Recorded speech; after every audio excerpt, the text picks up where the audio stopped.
Assalamualaikum warahmatullahi wabarakatuh. Salam sejahtera buat kita semua.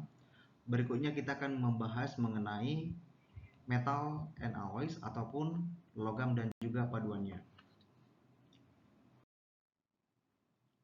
Nah, kalau kita lihat pada gambar ini, untuk apa logam itu digunakan? Ya, untuk apa logam itu digunakan? Dan kalau misalnya kita lihat pada gambar ini, ada berapa jenis metal yang digunakan? Nah, kalau kita perhatikan di sini bahwa ada beberapa spot ataupun titik material yang digunakan. Misalnya seperti dari pesawat terbang, kemudian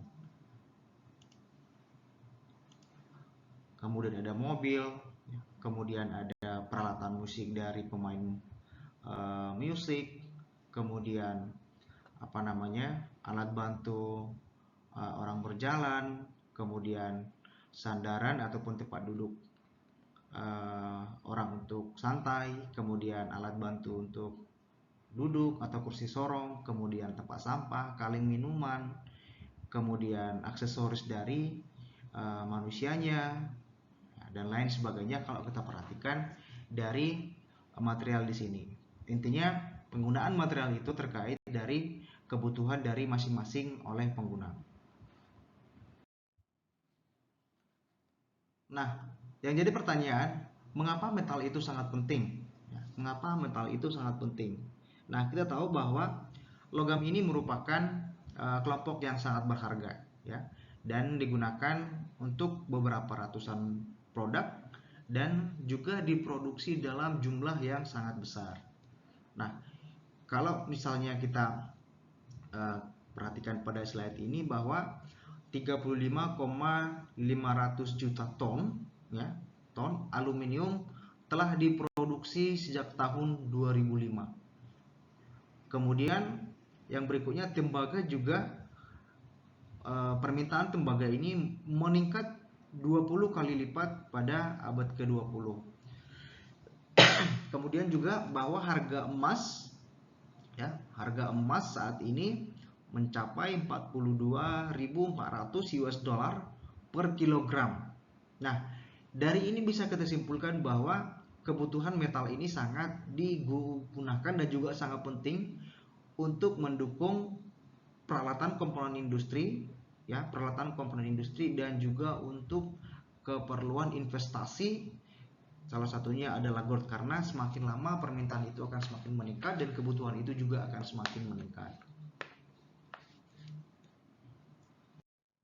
Nah, ini merupakan tabel periodik dari unsur-unsur kimia dari beberapa logam, ya.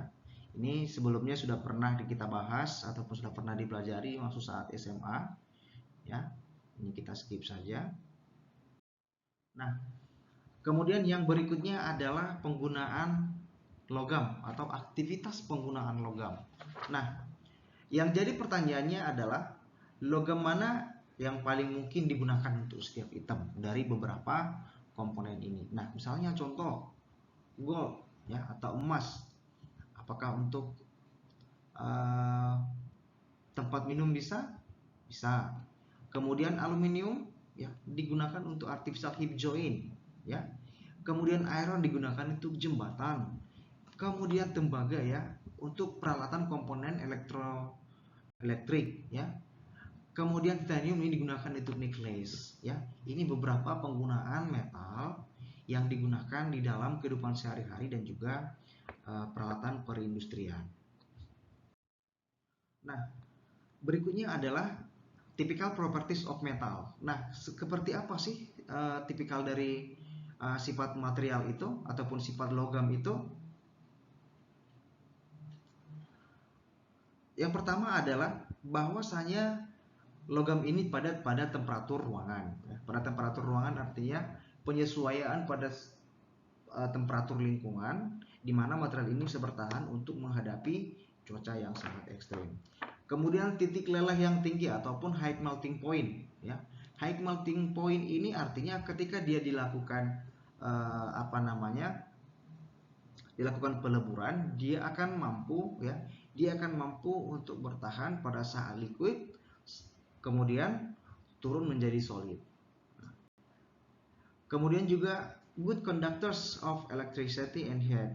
Nah, artinya bahwa metal ini memiliki konduktor listrik dan panas yang baik. Nah, ada beberapa contoh-contoh materialnya, misalnya pada peralatan pipa, ya, pipa yang bertekanan untuk apa? Seperti tembaga yang pada tiang listrik. Kemudian juga peralatan yang lain. Kemudian yang berikutnya adalah mudah dibentuk, ya. Mudah dibentuk. Nah, mudah dibentuk sesuai dengan keinginan kita masing-masing. Nah, kemudian sifatnya adalah ulet, ya. Sifatnya adalah ulet, dapat dijadikan dijadikan menjadi seperti kabel, ya. Seperti tali baja, ya. Pada tali baja yang digunakan pada eskavator juga ada, kemudian pada peralatan katrol dan lain sebagainya. Kemudian sifatnya yang berikutnya adalah kuat, ya. Kita tahu bahwa sifat dari metal ini atau logam ini sangat kuat, namun berbeda, namun tidak semua sifatnya sama, ya. Karena sifat dari kekuatan dari emas dengan tembaga dengan baja itu tidak sama.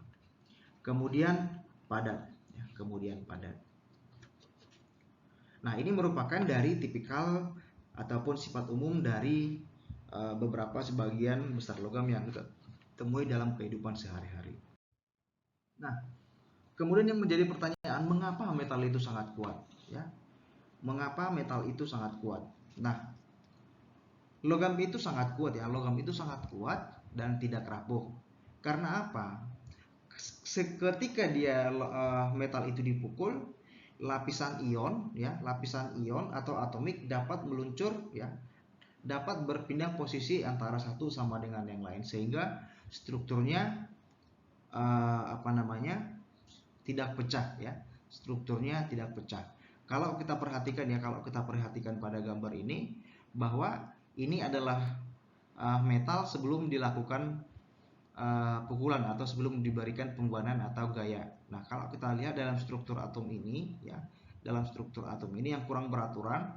Nah, ketika dia dilakukan pemukulan, ya, ketika dilakukan pemukulan, strukturnya akan berubah, ya. Strukturnya akan berubah menjadi lebih rapi, ya. Strukturnya berubah menjadi lebih rapi. Nah, oleh karena inilah maka lapisan strukturnya ataupun struktur atom dari penyusunnya itu tidak mengalami pecah. Nah, kemudian juga dari ikatan-ikatan logam yang kalau kita lihat ini adalah ikatan-ikatan logam ini tidak putus, ya, tidak putus atau tidak terjadi dislokasi, ya, tidak terjadi dislokasi sehingga elektronnya bebas, ya, elektronnya bebas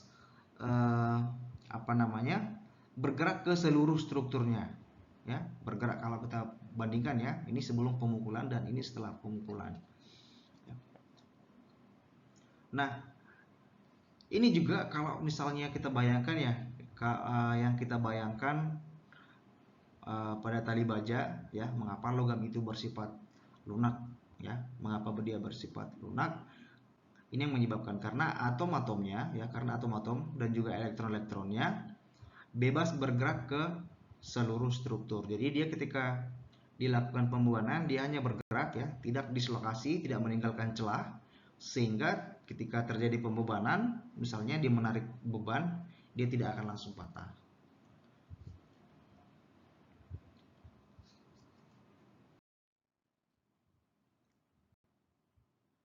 Nah, berikutnya, bagaimana kita menemukan sebuah logam, ya? Bagaimana kita menemukan sebuah logam?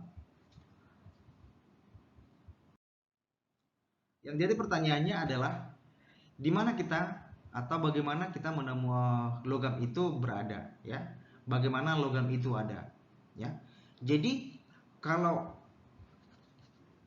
pada zaman dulu bahwasanya bahwa logam dapat ditemukan pada kerak bumi, ya, dalam bentuk gabungan dan unsur lain, ya, dan unsur lain atau tidak tercampur dengan zat murni, ya, tidak tercampur dengan zat murni.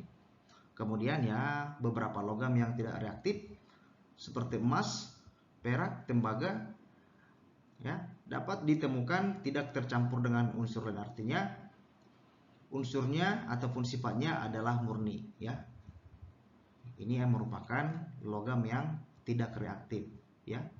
Tidak logam yang tidak reaktif, ya, seperti emas, silver, tembaga, ya, dan tidak tercampur dengan komposisi ataupun unsur yang lain. Nah, kemudian juga logam ini dapat ditemukan dalam bentuk yang murni atau sebagai logam yang asli, ya, atau sebagian logam yang asli. Nah, kemudian juga bahwa sebagian besar logam ini, ya, sebagian besar logam ini ditemukan dalam bentuk gabungan atau dengan unsur lain.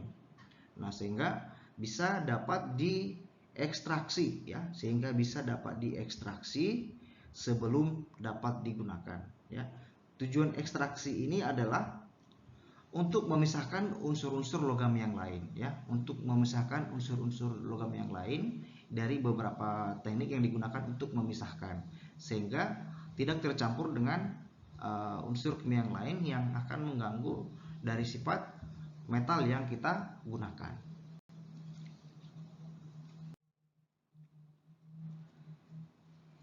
Nah, kemudian berikutnya bagaimana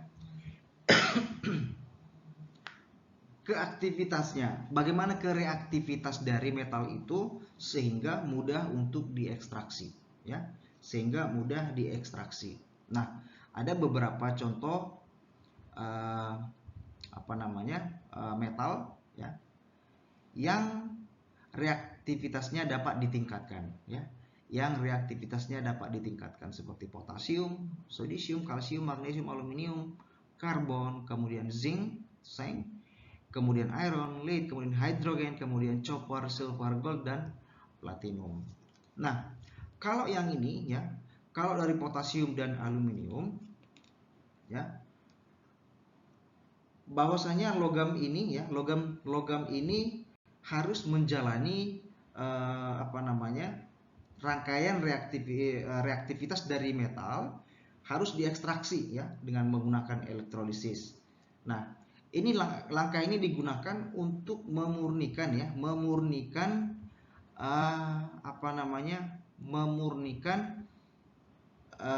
material ini dengan tembaga, ya, dengan memurnikannya dengan tembaga murni, ya, atau memurnikannya dengan tembaga. Nah, kemudian yang bagian ini, ya, kalau tadi kan sudah bahwasanya logam yang di atas karbon semua, ya, menggunakan tembaga murni, ya, tembaga murni untuk melakukan elektrolisis dengan tujuan untuk mengekstraksi. Kemudian logam yang di bawah karbon seperti zinc, iron, kemudian juga lead ini menggunakan karbon, kokas, atau arang, ya. Kalau yang ini menggunakan elektrolisis, ya. Kalau yang di bawah karbon, zinc, iron, dan juga lead menggunakan karbon, kemudian kokas atau arang. Nah, kemudian yang di bawah hidrogen, ya, seperti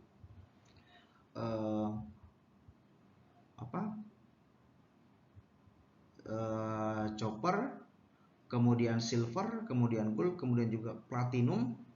Ini secara alaminya ataupun secara umumnya tidak perlu dilakukan lagi yang namanya ekstraksi, karena sifatnya ataupun unsurnya merupakan unsur alami, ya, yang didapat dari alam dan juga sifatnya sangat alami sehingga tidak perlu lagi diekstraksi untuk tujuan berikutnya.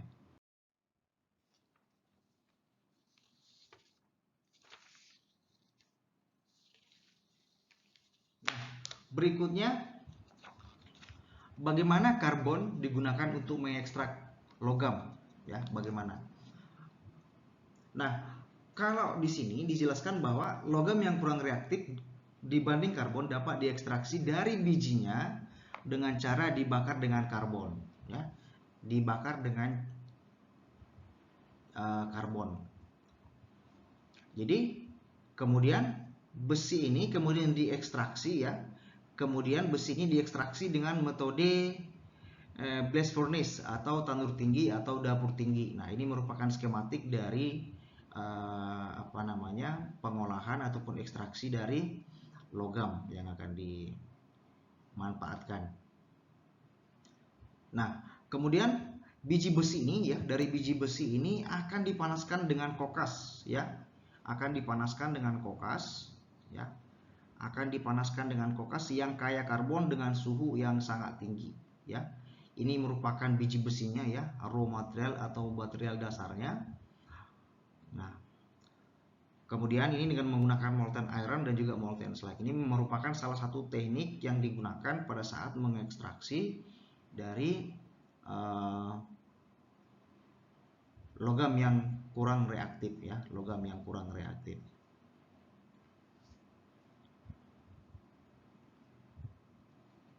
Nah, kemudian logam yang lebih reaktif ini tadi kan diekstraksi dengan menggunakan ini ya, dengan elektrolisis. Kemudian ini menggunakan arus listrik ya. Ada masih menggunakan tradisi konvensional, ada juga yang menggunakan tradisi yang sudah perkembangan yang maju sekarang ini. Nah, kalau aluminium ya, aluminium diekstrak dari bijinya ya, aluminium diekstrak dari bijinya. Berbeda dengan yang besi yang ini ya. Kalau besi ini diekstraksi dalam tanur tinggi, kemudian dipanaskan dengan kokas ya, seperti yang kokas yang di dalam ini, karena kokas ini kan mengandung karbon ini ya, karbon dan diolah menggunakan karbon pada suhu yang sangat tinggi ya. Dan teknik ini sampai sekarang masih digunakan.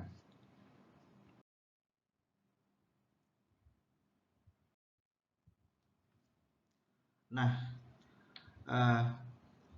itu mengenai konten kita ya, itu mengenai konten kita metal dan alloy ataupun logam dan paduan. Tadi kita sudah mempelajari tentang bagaimana penggunaan logam, kemudian juga properti dari logam itu sendiri, kemudian bagaimana cara memproses logam.